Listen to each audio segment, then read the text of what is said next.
औज़ु बिल्लाहि मिनश्शैतानिर्रजीम बिस्मिल्लाहिर्रहमानिर्रहीम। अस्सलामु अलैकुम वरहमतुल्लाहि वबरकातुहू। मैं आपका दिल की गहराइयों से शुक्रिया अदा करता हूँ कि आप अपना कीमती वक्त निकाल कर मेरी वीडियोस को देख रहे हैं।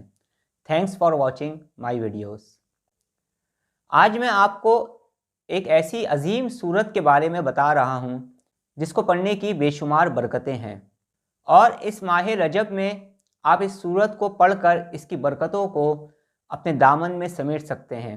बल्कि पूरा साल आप इस सूरत को पढ़कर इसकी बरकतों को सारी ज़िंदगी अपने दामन में समेट सकते हैं। इस सूरत को पढ़ने की इतनी बरकतें हैं और इसके इतने करिश्मात हैं जिसको बयान करना नामुमकिन है।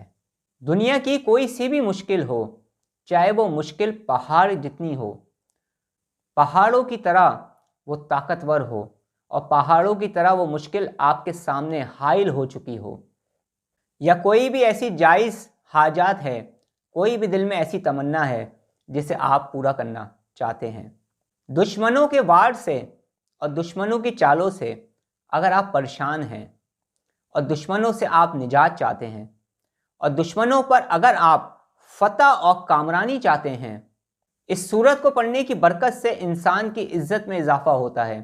इज़्ज़त, दौलत और शोहरत इंसान को मिल जाती है इसको पढ़ने की बरकत से। बेशुमार किस्म के मौजी अमराज और लाइलाज बीमारियां इस सूरत को पढ़ने से ख़त्म हो जाती हैं।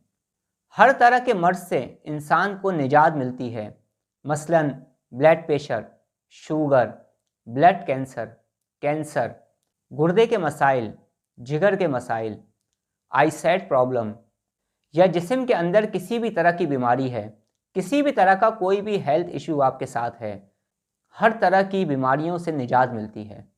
रूहानी सफ़र के मुसाफिर और रूहानियत हासिल करने वाले लोगों को तो चाहिए इस सूरत को रोज़ाना पढ़ा करें, इसकी तिलावत किया करें, क्योंकि इसको पढ़ने से रूहानियत में बेपनाह इजाफा होता है।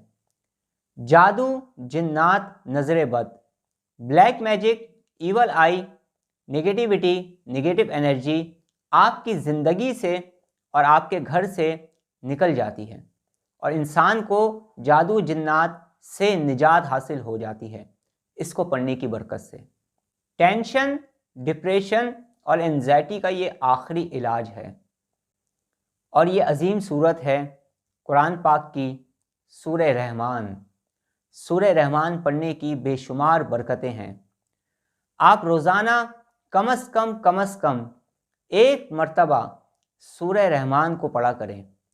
अब मैं आपसे इजाज़त चाहता हूँ। अपना बहुत ज़्यादा ख्याल रखिएगा, मुझे अपनी दुआओं में याद रखिएगा। अस्सलामु अलैकुम वरहमतुल्लाहि वबरकातुहू।